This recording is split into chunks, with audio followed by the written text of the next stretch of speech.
महाविकास आघाडीचे उमेदवार बळवंत वानखडे यांना समाजाच्या सर्व स्तरातून पाठिंबा मिळतो आहे।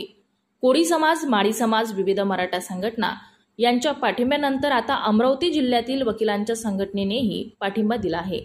कायद्याचे राज्य आणि लोकशाही टिकवण्यासाठी वकिलांची साथ अत्यंत मोलाची आहे। अमरावतीतील सर्व मान्यवर आणि प्रतिष्ठित वकील बंधूंचे ॲडव्होकेट यशोमतीताई ठाकूर यांनी आभार मानले। Advocate Shoaib Khan, advocate J V. Patil, advocate K H. Deshpande, advocate P S. Khadse, advocate Vivek Kale इत्यादी मान्यवर उपस्थित होते। या ठिकाणी सुनील माझे युवक मित्रांनो आणि भगिनींनो, थोडी गडबड कमी करा। कोलॅबोरेशन करण्याचा प्रयत्न सातत्याने होतो आहे। मागच्या 10 वर्षांमध्ये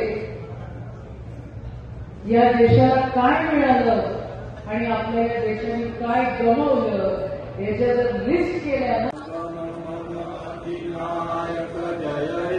भारत भाग्य विधाता पंजाब सिंध गुजरात मराठवाडा में जागे तव शुभ गण मंगलदायक जय हे भारत भाग्य विधाता जय हे भारत माता की।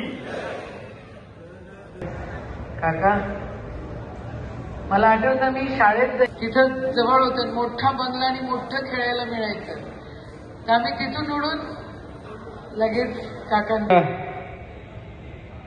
मतदारसंघाचे प्रश्न असतील ते सोडवण्याचे प्रयत्न करेल लोकप्रतिनिधी म्हणून। पण या जिल्ह्याचा इतिहास वेगळा आहे, खूप मोठी परंपरा आहे। भाऊसाहेब पंजाबराव देशमुख असतील, कर्मवीर सुदाम काका असतील, दादासाहेब गवई आहेत,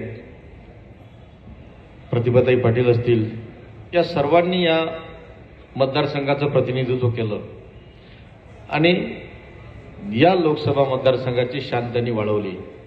कारण भाऊसाहेबांसारखे राज्यघटना समितीच्या मसुदा समितीत होते। दादासाहेब गवई हे फार जागतिक नेतृत्व होतं। या सगळ्या गोष्टीचा विचार करून ती परंपरा, त्या मतदारसंघाचा सन्मान वाढवण्याचा काम मी निश्चित करेल, एवढंच या प्रसंगी बोलतो आणि थांबतो। धन्यवाद। मी वकील असूनही एवढ्या मोठ्या वकिलांच्या मीटिंगला मला कधी वकिलांनी बोलवलं नाही, मी कधी केली नाही। आज आपण सगळेजण,